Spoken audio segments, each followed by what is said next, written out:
मुख्यमंत्री ने किया थारू जनजाति संग्रहालय का लोकार्पण। बलरामपुर के विकासखंड पचपेड़वा क्षेत्र अंतर्गत इमिलियाकोड़ा में बनाए गए थारू जनजाति संग्रहालय का लोकार्पण सूबे के मुख्यमंत्री योगी आदित्यनाथ द्वारा किया गया। जनसभा को संबोधित करते हुए सीएम योगी ने मोदी सरकार के 9 साल की उपलब्धियों तथा यूपी सरकार के 6 साल की उपलब्धियों को गिनाया। उन्होंने कांग्रेस पार्टी पर तंज कसते हुए कहा कि यह लोग अपने आप को कथित हिंदू कहते हैं और हिंदू के लिए अगर कुछ सरकार कार्य करती है तो इनको हजम नहीं होता है।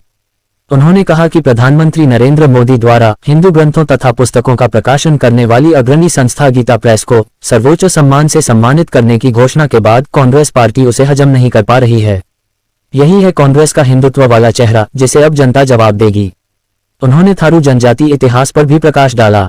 जनसभा में जिले के प्रभारी मंत्री नितिन अग्रवाल, पर्यटन एवं संस्कृति मंत्री जयवीर सिंह तथा समाज कल्याण, अनुसूचित जाति एवं अनुसूचित जनजाति राज्य मंत्री संजीव कुमार गौर, विधायक सदर पलटू राम, विधायक तुलसीपुर कैलाश नाथ शुक्ला, विधायक उत्रौला राम प्रताप वर्मा, पूर्व विधायक शैलेश कुमार सिंह शैलू, पूर्व सांसद एवं जिला पंचायत अध्यक्ष दद्दन मिश्रा, जिला पंचायत अध्यक्ष आरती तिवारी, भाजपा जिला अध्यक्ष प्रदीप सिंह, प्रभारी त्रयंबक तिवारी व नगर पालिका अध्यक्ष डॉक्टर धीरेन्द्र प्रताप सिंह सहित बड़ी संख्या में भाजपा पदाधिकारी। जो यहाँ पर हमारे पर्यटन और संस्कृति मंत्री कह रहे थे कि अपनी जड़ों से जुड़ा हुआ जंगलों की रक्षा करता है और जमीन के प्रति अनुराग भी रखता है। जड़ों से जुड़ने का मतलब अपनी विरासत को आगे बढ़ाने का कार्य करता है, विरासत पर गौरव की अनुभूति करता है। मुझे याद है आज से लगभग 15 और 16 वर्ष पहले मैं यहां पर आया था।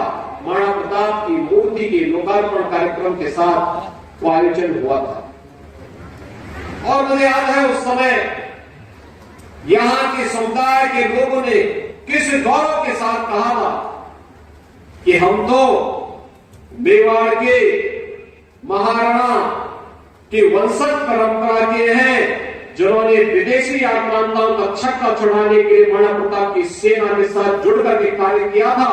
ये गौरव की अनुभूति, यही विरासत का सम्मान है और यही विरासत का सम्मान हमें अपनी जड़ों के साथ जोड़ता है।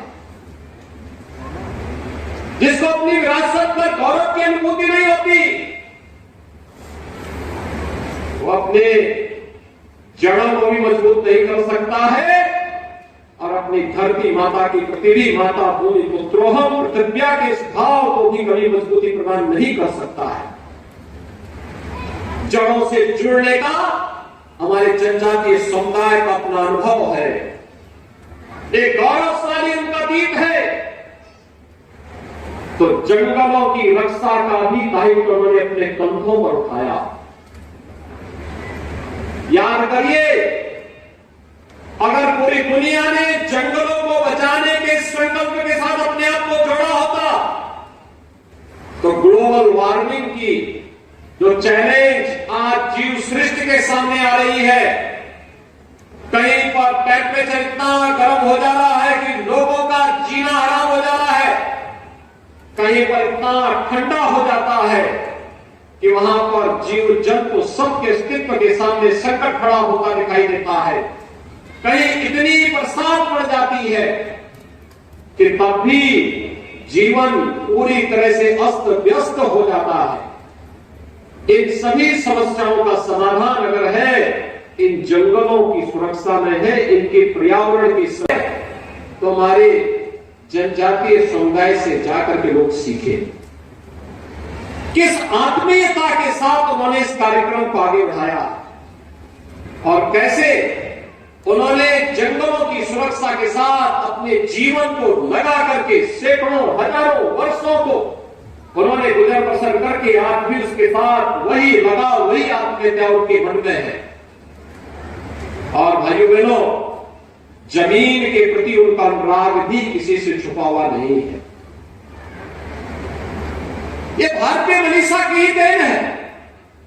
हम में से हर व्यक्ति इस बात को मानता है कि माता भूमि पुत्रोहम पृथ्व्या, ये धरती हमारी माता है, हम सब इसके पुत्र हैं, ये हमारे संस्कार हैं और इन संस्कारों के साथ जुड़ करके प्राचीन काल से ही हमारे जनजातीय समुदाय सदैव से जड़ जमीन और जंगल की रक्षा करके न केवल स्वयं के गौरव की अनुभूति करता, टीम के गौरव की अनुभूति करता है, बल्कि पर्यावरण की रक्षा के साथ साथ धरती माता के संरक्षण का दायित्व भी अपने कंधों में लेता आया है।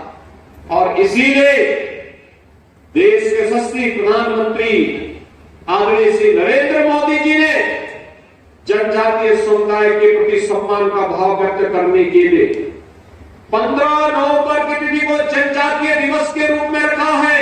भगवान बिरसा मुंडा के जन्म दिवस को जनजातीय गौरव दिवस के रूप में मनाने का निर्णय किया है और आज पूरे देश के अंदर जनजातीय गौरव दिवस के रूप में 15 नवंबर की तिथि को पूरा देश मनाता है।